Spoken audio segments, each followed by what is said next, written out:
በስመ አብ ወወልድ ወመንፈስ ቅዱስ አሃዱ አምላክ ይትባረክ እግዚአብሔር አምላከ አበዊነ ስቡህኒ ውእቱ ወልዑልኒ ውእቱ ለዓለም። የተወደዳችሁና የተከበራችሁ የእግዚአብሔር ቤተሰቦች አባቶች፣ እናቶች፣ ወንድሞች፣ እህቶች እንዲሁም ሕፃናት ሁላችሁም እንደምን ሰነበታችሁ? እንኳን ለበዓለ ደብረ ዘይት በሰላም በጤና አደረሰን አደረሳችሁ። በአብይ ጾም መካከል ያለው አምስተኛው ሳምንት ደብረ ዘይት በመባል ይታወቃል። ደብረ ዘይት ማለት ደብር ማለት ተራራ ማለት ነው። ዘይት ማለት ወይራ ማለት ነው። ወይራ የበዛበት ተራራ ለማለት ተፈልጎ ስሙ በዚህ መልክ ተጠርቷል። በወንጌሉ መካከል የሚገኘው በማቴዎስ ወንጌል ምዕራፍ 24 ከቁጥር 1 ጀምሮ ያለው ትምህርት ነው የሚሆነው። ቁጥር 13 ላይ ወዛ አዝለፈ ትዕግስቶ ውእቱ ይድህን፣ እስከ መጨረሻው የሚታገስ ትዕግስትን ገንዘብ ያደረገ እስከ መጨረሻው ይጸናል ይላል። የታገሰ ሰው እስከ መጨረሻው ይጸናል። የማቴዎስ ወንጌል ምዕራፍ 24 ቁጥር 13 ላይ ያለው ነው የሚሆነው። እንግዲህ ከቁጥር 1 ጀምሮ እስከ 36 ድረስ የዕለቱ ምንባብ ነው የሚሆነው።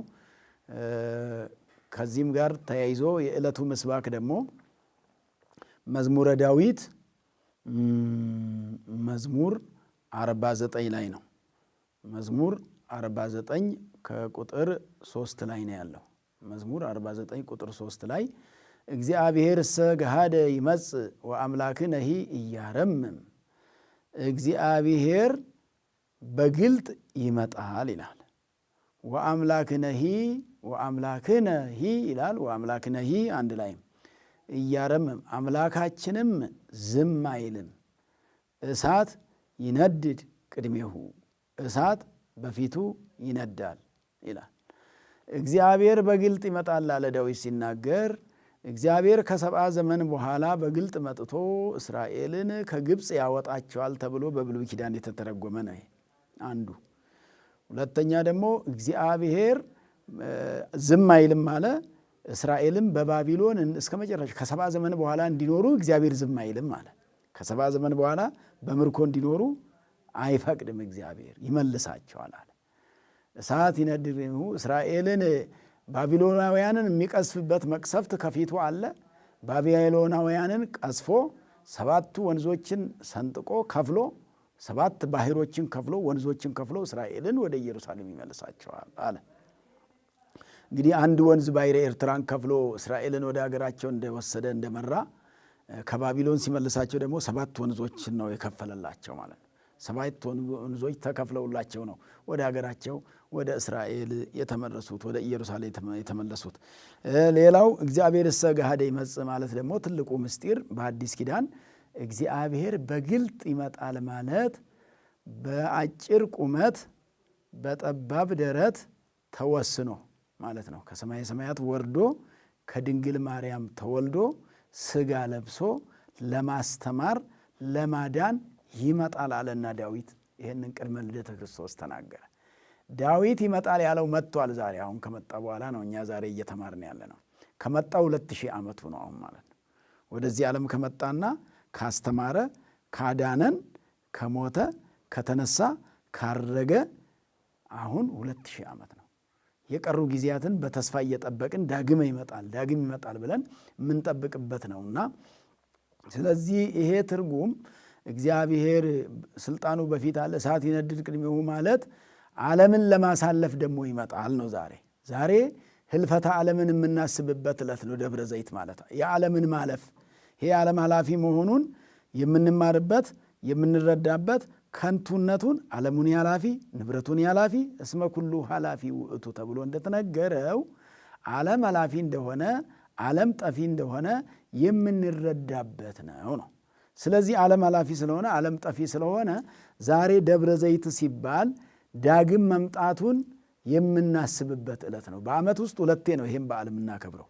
አንደኛ በዚህ ሰሞን ዛሬ ከእሁድ ጀምሮ እስከ ቅዳሜ ድረስ የደብረ ዘይት ሰሞን፣ ስለ ደብረ ዘይት ስለ ዳግም መምጣቱ የምናስብበት፣ ዳግም መጥቶ ለእያንዳንዱ እንደየሥራውና እንደየተግባሩ የሚሰጥበት ወይፈድዮ ለኩሉ በከመ ምግባሩ ለእያንዳንዱ እንደየሥራው ይሰጠዋል ተብሎ በመዝሙረ ዳዊት 61 ቁጥር መጨረሻ ላይ እንደተመዘገበው የምናስብበት ዕለት ነው። ሌላው ደግሞ በጳጉሜን ተብሎ ከ12ቱ ከነሐሴ 30 በኋላ ያሉ ቀናት ጳጉሜን የሚባሉ 3ቱን ዓመት 5 አንዱን ዓመት 6 የሚሆኑ ቀናት ጳጉሜን የምንላቸው በእነዛ ቀናትም ዳግም መምጣቱን ነው የምናስበው። የኢየሱስ ክርስቶስን ዳግም መምጣት ለእያንዳንዱ እንደየሥራው የሚከፍልበት እንደሆነ የምናስብበት ነው የምናስብበት ሳምንት ነው። ስለዚህ ዛሬ ደብረ ዘይት ነውና የጾም እኩሌታ ነው። በዚህ ቀን የሚሰበከው ምስባክ ይህ ነውና ዳግም መምጣቱን የምናስበው ሐዋርያት ይህን ትምህርት የተማሩት ዳግም እንደሚመጣ ለእያንዳንዱ እንደየሥራው እንደሚከፍል የነገራቸው በደብረ ዘይት ተራራ ላይ ነው።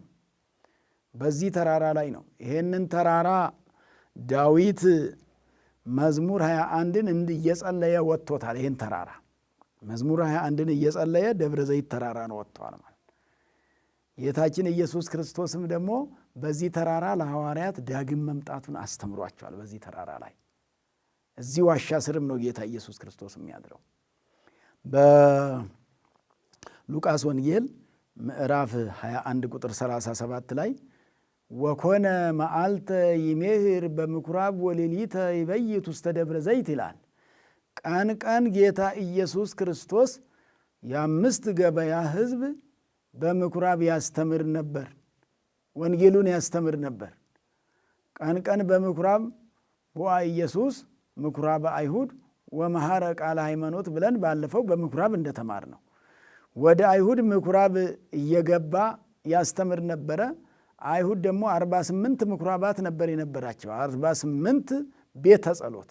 ምኩራብ ማለት ቤተ ጸሎት ነው፣ የጸሎት ቤት ነው። እነሱ የገበያ ቤት አድርገውት ነበረ፣ በባለፈው ተምረናል። ምኩራብ ገብቶ ሲያስተምር እየዋለ ወሌሊተ ይወፅእ ወይበይት ውስተ ደብረ ዘይት ዘስሙ ኤሌዎን፣ ስሙ ኤሌዎን የሚባል ደብረ ዘይት የሚባል ተራራ ወደዛ ወጥቶ ያድር ነበር ነው። ከምኩራብ ወጥቶ ከምኩራቦቻቸው እየወጣ ወደ ደብረ ዘይት ተራራ እየወጣ በዋሻው ስር በደብረ ዘይት ያድር ነበር ነው። ወሌሊተ ይወፅእ ወይበይት ውስተ ደብረ ዘይት ማለት ይወፅእ ማለት ይወጣል ማለት ነው። ይበይት ማለት ይገባል ያድራል ማለት ነው። ውስተ ደብረ ዘይት እዚህ ተራራ ነው ጌታ ኢየሱስ ክርስቶስ ያድር የነበረው። እዚህ ዋሻ ተራራ ነው። ዳግም መምጣቱንም ያስተማረው ለሐዋርያት ሌሊት ላይ በዚህ ተራራ ላይ ነው። ስለዚህ ዳግም መምጣቱ የተነገረበት ቦታ ነው። ዳግም መጥቼ ለእያንዳንዱ እንደየሥራው ሰጣል። 2 አመጣጥ ነው የመጣው ኢየሱስ ክርስቶስ። የመጀመሪያው የመጣው ነስሑ ለማለት ንስሐ ግቡ ለማለት ከመቤታችን ተወልዶ መጥቶ አስተምሯል። ንስሐ ግቡ ለማለት ለመኮነን አልመጣም ያኔ፣ ለመፍረድ አልመጣም ያኔ ለማዳን ነው። ከዚህ በኋላ የሚመጣው ግን ለመፍረድ ነው። ሁሩ እምኔ ለማለት ነው። መልካም የሰሩትን የአባቴ ብሩካን እናንተ ወደ እኔ ኑ ብሎ ሊጠራ፣ ክፉ የሰሩትን ደግሞ እናንተ ርጉማን ከኔ ወግዱ፣ ለእናንተና ለሰይጣንና ለመላእክተኞቹ ወደ ተዘጋጀው ወደ ዘላለም እሳት ሂዱ ለማለት ነው የሚመጣው። ስለዚህ ከዚህ በኋላ የሚመጣው ለፍርድ ነው። እስካሁን በፊት የመጣው ሊፈርድብን አልመጣም። እንግዲህ ምጽአት ሲባል 2 ምጽአት ደግሞ አለ። የጌታ ኢየሱስ ክርስቶስ አንዱ የመጀመሪያው ንስሐ ግቡ ለማለት የመጣው ነው። ወደፊት የሚመጣው ደግሞ ሊፈርድ የሚመጣው ነው። እኛ ላይ ደግሞ ምጽአት ያለብን አንዱ የዕለተ ሞታችን ለየግላችን የምጽአት ቀን ነው። ለየግላችን እሱ ወደኛ የሚመጣ ወደ ሞት ወደኛ የሚመጣበት ዕለት ምጽአት ነው። እሱ ከሱ ቀን በፊት ነው መልካም ስራ መስራት የሚገባው። ምጽአት የሚባለው ለእያንዳንዱ ሰው ዕለተ ምጽአቱ ዕለተ ሞቱ ዕለተ ምጽአቱ ነው። ይሄ ቀን እንዴት ከባድ ቀን ነው! የምንሞትበት ቀን፣ ወደ እግዚአብሔር የምንሄድበት ቀን፣ ንስሐን ሳንገባ የሄድን እንደሆነ ከኔ ወግዱ ልንባል ነው ማለት ነው። ሳንቆርብ የሄድን እንደሆነ ከኔ ወግዱ ልንባል ነው። ሥጋ ወደሙ ስንቅ ሳንይዝ የምንሄድ ካለን ያለ ስንቅ የምንሄድ መንገድ ላይ የምንራባለን፣ መንገድ ላይ የምንወድቅ። ስንቅ የያዘ ሰው ሲሄድ መንገድ ላይ የሚበላውን ሲያጣ መራቡ አይቀርም። ከተራበ መድከሙ አይቀርም። ከደከመ መውደቁ አይቀርም። ከወደቀ መሞቱ አይቀርም። ስለዚህ ሥጋ ወደሙ ያልያዘም ሰው ሞት ነው። ሥጋ ወደሙ ሳንይዝ የምንኖር፣ ሥጋ ወደሙ ሳንቀበል የምንኖር ሞታችንን የምንጠባበቅ ሰዎች ነን። ቆርበው የሚኖሩ ሰዎች ግን ሕይወታቸውን የሚጠባበቁ እንጂ ሞታቸውን የሚጠባበቁ አይደሉምና ሞታችንን እየተጠባበቅን የምንኖር ሰዎች እንዳንሆን ያስፈልጋል። ሕይወታችንን ኑ ተብለን በክብር የምንጠራበትን ቀን የምንጠባበቅ እናንተ የአባቴ ቡሩካን ብሎ እኮ ነው የሚላቸው። ብራብ አብልታችሁኛል ነው የሚለው። ብጠማ አጠጥታችሁኛል፣ ብራቆት አልበሳችሁኛል፣ እንግዳ ሆኜ ተቀብላችሁኛል። በማቴዎስ ወንጌል ምዕራፍ 25 ላይ ታስሬ ጠይቃችሁኛል፣ ታምሜ ጎብኝታችሁኛል ነው እኮ የሚለው። ስለዚህ አያችሁ፣ ማብላት ለጽድቅ ያበቃል፣ ማጠጣት ለጽድቅ ያበቃል። የአባቴ ቡሩካን ጻድቃን ያሰኛቸው ይሄ ነው ይላል። እንግዳ መቀበል ለጽድቅ ያበቃል፣ በዕለተ ምጽአት ለክብር ያበቃል ማለት ነው። የታረዘ ማልበስም እንደዛው፣ የታመመ መጎብኘትም እንደዛው፣ የታሰረ መጠየቅ እንደዛው። ስለዚህ ይህን አለና የአባቴ ቡሩካን ብራብ አብልታችሁኛል ብሎ ያለው ያን ጊዜ በዕለተ ምጽአት ጌታ ኢየሱስ ክርስቶስ በጎችን በቀኙ ፍየሎችን በግራው ያቆማቸዋል ነው የሚለው። ግዕዙ አመያቀውም አባጊዕ በየማኑ ወአጣሌ በጸጋሙ። በጎቹን በቀኙ በጎች የተባሉት ጻድቃን ናቸው። ጻድቃን በጎች የተባሉበት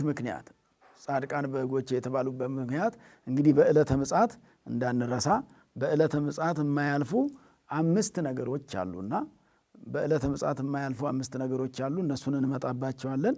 አሁን ላይ ግን ጻድቃን በጎች የተባሉበት ምክንያት ጌታ ኢየሱስ ክርስቶስ ራሱን እረኛ አድርጎ እረኛ በጎችን ከፍየሎች ፍየሎችን ከበጎች እንደሚለይ ይለያቸዋል በዛ ቀን ይላል። በዕለተ ምጽአት ጻድቅና ኃጥእ የሚለይበት ዕለት፣ ኃጢአተኛና ጻድቅ ተለይቶ የሚታይበት፣ የጻድቃን ቦታ ተለይቶ መንግሥተ ሰማያት፣ የኃጥአን ቦታ ተለይቶ ገሃነመ እሳት የሚሆንበት ዕለት።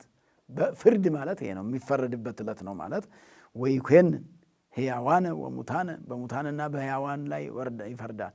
ሕያዋን የተባሉ ጻድቃን ናቸው፣ ሙታን የተባሉ ኃጥአን ናቸው። ሕያዋን አላቸው ሕያዋን ሆነው የሚኖሩበትን ስራ ይሰራሉና ይላል ጻድቃን።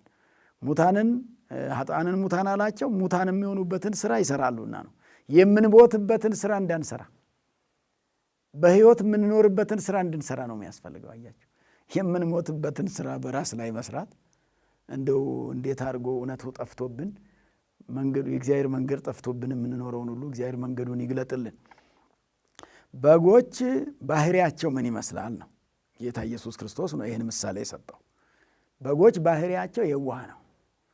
በጎች ለእረኛቸውም አያስቸግሩም፣ ጻድቃንም ለፈጣሪያቸው ለእግዚአብሔር አያስቸግሩምና ጻድቃንም ለፈጣሪያቸው ለእግዚአብሔር አያስቸግሩምና። ፍየሎች ግን ለእረኛቸው ያስቸግራሉ፣ ኃጢአተኞችም ለመምህረ ንስሐቸው ያስቸግራሉና ጻድቃን ለመምህረ ንስሐቸው አያስቸግሩም። መምህረ ንስሐ ካህናት እረኞች ናቸው።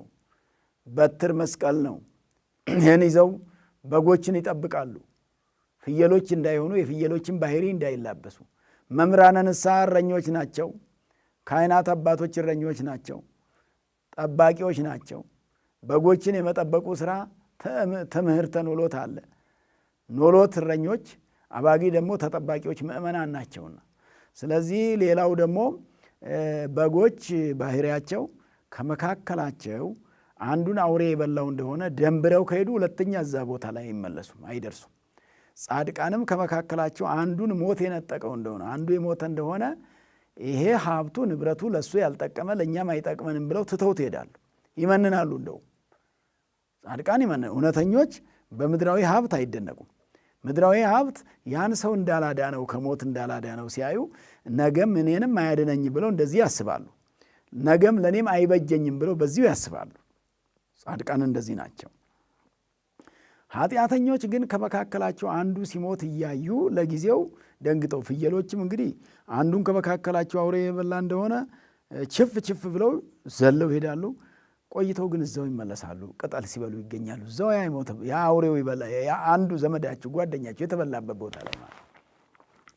ኃጢአተኞችም ለጊዜው ሰው ሲሞትባቸው እገሌ ሞተ ብለው ሲያለቅሱ እድር ሰብስበው ያዙኝ ልቀቁኝ መቃብር አብሬ ካልገባው ሲሉ አብሬ ካልተቀበርኩ ሲሉ የመረረ ሐዘን ሲያዝኑ ሰንብተው መለስ ብለው የእሱ ሀብት ላይ ሲጣሉ ይገኛሉ።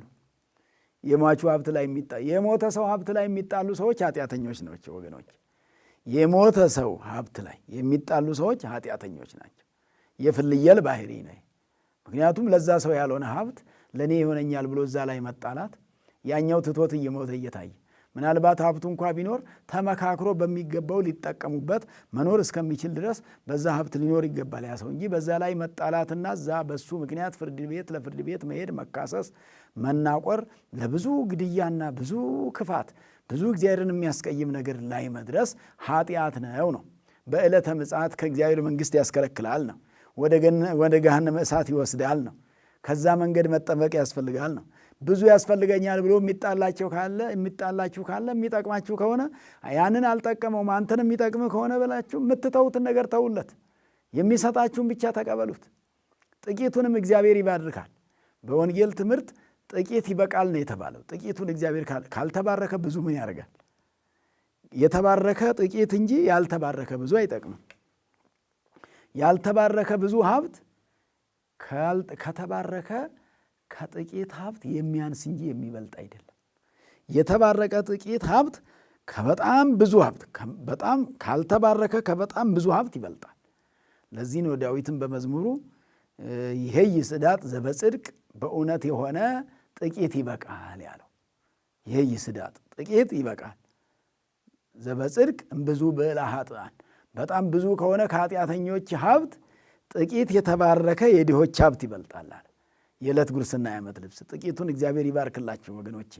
ጥቂቱን ጤና፣ ጥቂቱን ሀብት፣ ጥቂቱን እውቀት እግዚአብሔር ከባረከ። እውቀትም ማለት እኮ ብዙ ስለተግበሰበሰ ሳይሆን እያስተዋል ነው። እውቀት ላይ ይጠላ ይችላል። ነገር ግን ባወቅነው ልክ እያስተዋል፣ ባወቅነው ልክ እየተረዳን፣ ባወቅነው ልክ እየተገነዘብን ካልሄድን በስተቀር ዋጋ አይኖረውምና ዋጋ የሚኖረው ሀብት ያስፈልጋልና ፍየሎች የተባሉት ኃጥአን ናቸው። ኃጥአን በሞተ ሰው ሀብት ላይ ስለሚጣሉ እንዲህ ተብለዋል ለማለት ነው።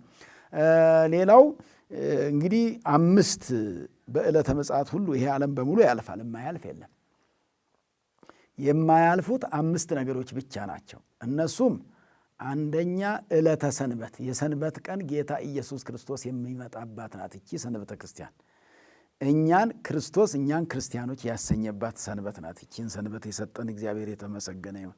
እቺን ሰንበት ለቅዳሴ ለማስቀደስ፣ ለመቀደስ፣ ስመ እግዚአብሔር ለመጥራት፣ ስብሐተ እግዚአብሔር ለማድረስ፣ ለመቆም፣ ለሰዓታት፣ ለአገልግሎቱ፣ ለመወድሱ፣ ለከመ ያፈቅሩ ስብሐተ እግዚአብሔር ለማድረስ ይችን ቀን ያዘጋጀ የሰጠን እግዚአብሔር የተመሰገነ ይሁን። ዕለተ ሰንበት እሱ የሚመጣባት ቀን ስለሆነች እቺ ዕለተ እሑድ አታልፍም። ሰኞ፣ ማክሰኞ፣ ሮብ፣ ሐሙስ፣ ዓርብ፣ ቅዳሜ ያልፋሉ። 6ቱ ቀናት ሲያልፉ እሷ አታልፍም። በምድር ላይ እግዚአብሔር ነፋስን ያመጣና ነፋሱ 6 ቀን ሙሉ ይነፍስና በመጨረሻው ቀን ህልፈተ ዓለም ይሆናል። ያም ዓለም ያልፋል ነው። ዓለሙ ሰማይ ወምድር ያልፍ ወቃሌ እሰይ ያልፍ። ጌታ ኢየሱስ ክርስቶስ ሰማይ ከምድር ጋር ያልፋል አለ። ሰማይ ከምድር ጋር ያልፋል። ሰማይ ወምድር ያልፉ እንደማለት ነው። ሰማይ ምስለ ምድር ያልፍ ወቃሌ እሰይ ያልፍ። ሰማይ ከምድር ጋር አብሮ ያልፋል። ሰማይ ከምድር ጋር አብሮ ያልፋል። ወቃሌ እሰይ ያልፍ። የእግዚአብሔር ቃል ግን አያልፍም። ያያችሁ ቃሉ ከሰማይና ከምድር ይበልጣል። ቃሉ ቃለ ወንጌል ከሰማይና ከምድር የሚበልጥ የማያልፍ ነው የእግዚአብሔር ቃል። ሰማይና ምድሩንም ያጸና ቃሉ ነው። በቃሉ ነው ሰማያትን የፈጠረው። 7ቱ ሰማያትን የፈጠረ በቃሉ ነው። ምድርን ያለ መሰረት ያጸና በቃሉ ነው። ስለዚህ የእግዚአብሔር ቃል የማያልፍ ስለሆነ በቃሉ ለመኖር እግዚአብሔር አምላካችን ፈጣሪያችን ሁላችንንም ይርዳን። ዕለተ ሰንበት ጌታ ኢየሱስ ክርስቶስ የሚመጣባት ዕለት ስለሆነች የማታልፍ ናት ማለት ነው። ሌላው ደግሞ የማያልፉት የሰው ልጆች ናቸው። የሰው ልጆች ናቸው። የሰው ልጅ መልካም የሰራው በዮሐንስ ወንጌል ምዕራፍ 5 ቁጥር 25 ላይ ተመዝግቦ እንደምታገኙት ምንድን ነው የሚለው? መልካም ሥራ የሰሩት የክብር ትንሣኤ ይነሳሉ ይላል። መልካም ሥራ የሰሩት ንስሐ የገቡ የጾሙ የጸለዩ ሥጋውን ደሙን የተቀበሉ መልካም ሥራ የሰሩ የክብር ትንሣኤ የውርደትና የክብር ትንሣኤ አለ ማለት ነው። መነሳት ሁሉም ይነሳሉ። የክብር ትንሣኤ የሚነሱ አሉ፣ የውርደት ትንሣኤ ደግሞ የሚነሱ አሉ። የክብር ትንሣኤ ይነሳሉ መልካም ሥራ የሰሩት ይላል። እነሱ የት ይገባሉ? መንግሥተ ሰማያትን ይወርሳሉ ማለት ነው። መንግሥተ ሰማያትን ለመውረስ የአባቴ ብሩካን ተብሎ ቅድም እንዳልኳቸው፣ እንደገና ደግሞ ክፉ ሥራ የሰሩት ትንሣኤ ዘለደይን የውርደት ትንሣኤ የፍርድ ትንሣኤ ይነሳሉ ይላል። ሊፈረድባቸው ወግዱ ሊባሉ ነው። ከተነሱ በኋላ ወግዱ ተብሎ ወደ ገሃነም ይሸኛሉ ማለት ነው። ስለዚህ የማያልፈው የሰው ልጅ ነው ሁለተኛው። ሦስተኛው ቅዱሳን መላእክትም አያልፉም። መላእክትም ወደፊትም አሁንም ቅዱስ ቅዱስ ቅዱስ እግዚአብሔር ጸባዖት ፍጹም ሰማያተ ምድረው ቅዱስ ቅዱስ እያሉ እግዚአብሔርን እያመሰገኑ ቅድስናው ተገልጦላቸው ቅድስናውን አውቀውት ከቅድስናው እነሱም ቅዱሳን ሆነው ከባህሪ ቅድስናው እነሱ የጸጋ ቅድስና አግኝተው ቅዱሳን ስለሆኑ መላእክትም በቅድስናውንም ይኖሩ አሉ። ወደፊትም በቅድስና ስለሚኖሩ መላእክትም አያልፉም። ሦስት ናቸው። ዕለተ ሰንበት የሰው ልጅ የመላእክት ወገን ነገደ መላእክት። አራተኛ መንግሥተ ሰማያት። መንግሥተ ሰማያትም የምትወረሷ እሷ ናትና አታልፍም ነው። ጻድቃን የሚወርሷት ጻድቃን የሚገቡት ወደ እሷ ነውና ስለዚህ መንግሥተ ሰማያት አታልፍም። አምስተኛ ገሃነመ እሳትም ኃጢአተኞች የሚገቡበት ስለሆነ አያልፍም ማለት ነው። እነዚህ አምስት ነገሮች ዕለተ ሰንበት የሰው ልጅ የመላእክት ወገን ነገደ መላእክት የምንለው መንግሥተ ሰማያት ከዛ ገሃነመ እሳት እነዚህ አምስቶቹ በዕለተ ምጽአት የማያልፉ ናቸውና እግዚአብሔር አምላካችን ለመንግሥቱ ያብቃን፣ መንግሥተ ሰማያትን ለመውረስ ያብቃን። ስለዚህ እንግዲህ ቅድም የማቴዎስ ወንጌል ላይ እንደነገርኳችሁ ሁሉ ቁጥር የደብረ ዘይትን ምስጢር ስንማር ደብረ ዘይት የጾም እኩሌታ ዳግም መምጣቱን የምናስብበት ነው ብያችሁ ከዚሁ ጋር አያይዘን ደግሞ የማቴዎስ ወንጌል ምዕራፍ 24 ማጠቃለያችን ነው የሚሆነውና ቁጥር 13 ላይ እንዲህ ነው ያለው፣ ወዘ አዝለፈ ትዕግስቶ ውእቱ ይድህን፣ ትዕግስትን ገንዘቡ ያደረገ የታገሰ ሰው እስከ መጨረሻው ድረስ ይጸናል ይላል፣ ይድናል ይላል። በዛ ጊዜ እንግዲህ ጌታ ኢየሱስ ክርስቶስ ሲያስተምር ያንን ቤተ መቅደሱን እያዩ ሐዋርያት ይደነቁ ነበረ። ድንጋይ በድንጋይ ላይ ሳይፈርስ አይቀርም አላቸው ጌታ ኢየሱስ ክርስቶስ። ፈራሽ ነው አለ። ይህ የምታደንቁት ፎቁ ሕንፃው በሙሉ የሚፈርስ የሚጠፋ ነው አላቸው። ድንጋይ በድንጋይ ላይ ይፈርስ፣ የዓለም ህልፈትም ይሆናል። መቼ ነው የሚሆነው ብለው ደቀ መዛሙርቱ ጌታ ኢየሱስ ክርስቶስን ጠየቁት፣ አስጨንቋቸው። ዓለም የሚያልፍ ከሆነማ እንደው እኛ ትምህርት ሳንጨርስ አሁኑኑ ያልፍ ይሆን ብለው ሐዋርያት አሁን የሆነው የሚያልፈው መቼ ነው? ማይዜ ይከውን ዝንቱ ወለህልቀተ ዓለም ወምንት ተአምሪሁ ለምጽአትከ ወለህልቀተ ዓለም። የመምጣት ምልክቱ ምንድን ነው አለ። የመምጣት ምልክቱ ምንድን? ከበለስ ተማሩ አላቸው። ምልክቱም ከበለስ በለስ ጫፉ የለመለመ እንደሆነ እንግዲህ ስንት ጊዜ ነው የሚለመልመው? በለስ በተደጋጋሚ ይለመልማልና እንዲህ ነው አይታወቅም እያለ ነው የነገራቸውና ወምንት ተአምሪሁ ለምጽአትከ ያንተ መምጣትስ ምልክቱ ምንድን ነው ብለው ሲሉ ጌታ ኢየሱስ ክርስቶስ ምን አላቸው? ውቁኬ ኢያስሕቱክሙ ወንበሩ ድልዋኒክሙ አላቸው። ተጠንቀቁ እንዳያስቷቸው አለ። የመጽአትን ቀን ለማወቅ ተጠንቅቆ መኖር ነው አለ። ተዘጋጅቶ መኖር ነው አለ። ጥንቃቄው ምንድን ነው? ከኃጢአት ራስን ለይቶ ሞት ካሁን ሊመጣ ይችላል ብሎ ተጠንቅቆ መኖር ነው። ለእኛ ምጽአታችን ዕለተ ሞታችን ስለሆነ ዳግም የሚመጣው ለእያንዳንዱ እንደየስራው በሚሰጥበት ዕለት ነው። ውቁኬ ኢያስሕቱክሙ እንዳያስቷችሁ። ብዙዎች ክርስቶስ ነን እያሉ ይመጣሉ። ሐሳውያነ ነቢያት ይመጣሉ። ነቢያትን የሚያሳብሉ የሚያብሉ፣ በነቢያትም ያብሉ። ሐሳውያነ መሲህ ክርስቶስን የሚያሳብሉ በሱ የሚያብሉ ማለት የሚዋሹ ማለት የሚዋሹ ይመጣሉ። በጣም ብዙ ሰዎች ውሸታም ይሆናሉ አለ። ዓለም ዛሬ ታዲያ ይሄ እኮ በጣም ተስፋፍቶ የሚታይበት ሰዓት ነው። ውሸት በጣም ተስፋፍቶ የሚገኝበት እንግዲህ አብዛኛው ሰው ምናልባት ውሸቱ ሲለካ እንግዲህ አንዳንዶቹ ውሸቱን እውነት ነው ብለው የሚሉበት አጋጣሚ አለ። ውሸቱን ሲፈልጉት እውነት የሚያደርጉ፣ እውነቱን ካልፈለጉት ደግሞ ውሸት የሚያደርጉት አሉ። ስለዚህ የሚዋሹ ይመጣሉና ተጠንቀቁ። ሕዝብ በሕዝብ ላይ ይነሳል፣ ነገስታት በነገስታት ላይ ይነሳሉ። ብዙ ጉዳት ይመጣል። የጦርነት ወሬ ይበዛል። ወሬው ስለ ጦርነት ብቻ ይሆናል። ወሬው ስለ ሞት ብቻ ይሆናል። ታዲያ ዛሬ አሁን ዓለማችን ላይ የእሳቱ መንደድ፣ የአውሎ ነፋሱ መነሳት፣ የእሳት አደጋ ከያለበት መነሳቱ፣ ጦርነቱ፣ እርስ በርስ እልቂቱ፣ መገዳደሉ፣ ይሄ ታዲያ ብዛቱ መቼ ቀላል ነውና። ስለዚህ ጌታችን ኢየሱስ ክርስቶስ እንዳስተማረ የጦርነት ወሬ ይበዛል፣ ሕዝብ በሕዝብ ላይ፣ ነገስታት በነገስታት ላይ ይነሳሉ፣ እልቂት ይሆናል፣ ግድያ ይበዛል፣ ጦርነት ይበዛል ተብሎ እንደተነገረ ሁሉ ዛሬ በፍጹም ጠቅላላ የምንሰማው ዓይናችን የሚያየው የሚበጅ አይደለም፣ ጆሮአችን የሚሰማው የሚበጅ አይደለም። ጠቅላላውኑ የጦርነት ወሬ ብቻ ነው። ሚዲያውስ ምንድን ነው ሲያስተላልፍ የሚውለው? መቼ የሚያጽናና ነገር እያስተላለፈ ይገኛል? ሬሳ አይደለም ወይ የሚያሳየው? ሞት አይደለም ወይ የሚያወራው? ሞት አይደለም ወይ የሚያስረው? ድሮ የዕድር ጥሩምባ ብቻ ነበረ እኮ ሞት የሚነግር። ዛሬ ጠቅላላ ሞትን ነው፣ ስለ ሞት ነው የሚያወራው በሙሉ ማለት ነው። ስለዚህ የደረስንበት ይሄ ስለሆነ የምጽአቱ ጊዜ ዋዜማው ይታያል ማለት ምጽአቱ ላይ እንደደረስን የምጽአቱ ዘመነ ምጽአት እንደደረሰ በደንብ የሚያሳይ ዋዜማው ላይ ስለደረስን ንስሐ መግባት ስለሚገባ፣ ስለዚህ ይሄን አለና ጌታ ኢየሱስ ክርስቶስ ይሄ ሁሉ ይበዛል ዓለም ላይ ዳግም መምጣቴ ጊዜው ሲቀርብ ይሄ ነው የሚሆነው አለና ምን አለ ሲያጠቃልን? ወዛ አዝለፈ ትዕግስቶ ይድህን፣ የታገሰ ሰው ይድናል አለ። የታገሰ ሰው አሁን ትዕግስት ነው የሚያስፈልገው። ስለ ጦርም ስለ ሞትም ከማውራት ይልቅ መታገስና መጸለይ ያስፈልጋል። ታግሶ መጾም ያስፈልጋል። ታግሶ የተጣሉትን ማስታረቅ ያስፈልጋል። ታግሶ ራስም ከእግዚአብሔር ጋር መታረቅ ያስፈልጋል። ታግሶ ከራስ ጋርም መታረቅ ያስፈልጋል።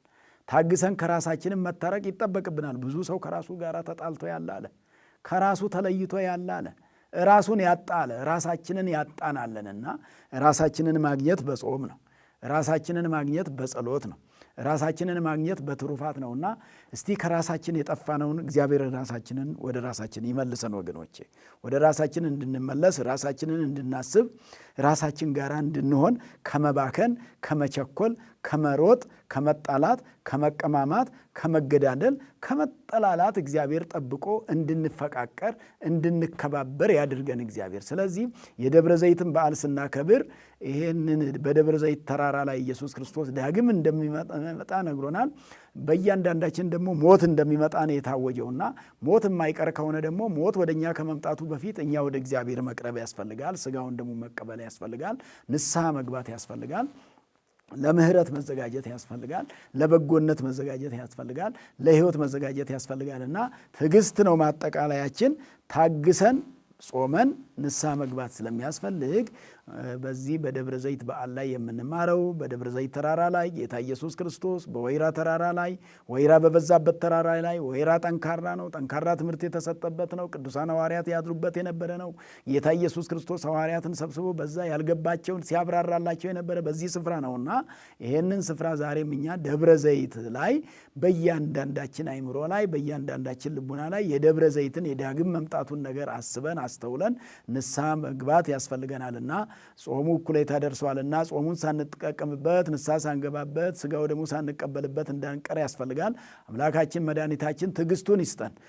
በትዕግስትክሙ ታጠሬይዋ ለነፍስክሙ ተብለናልና በትዕግስታችሁ ነፍሳችሁን ተዋጇታላችሁ እንደተባልነው መታገስ ነፍስን ለመዋጀት ይረዳልና ከእግዚአብሔር ጋር ለመኖር መንግሥተ ሰማያትን ለመውረስ ያበቃልና አምላካችን በደላችን ሁሉ ሳይሰፍርብን ኃጢአታችንን ሳይቆጥርብን እንደ በደላችን ሳይሆን እንደ ቸርነቱ እንደ ምሕረቱ ሆኖ በቤቱ ሰብስቦን ለንስሐ አዘጋጅቶን ስጋውን በልተን ደሙን ጠጥተን የዘላለም ሕይወት ለመውረስ አምላካችን ፈጣሪያችን ሁላችንንም ይርዳን። ወስብሐት ለእግዚአብሔር። ይቆየን።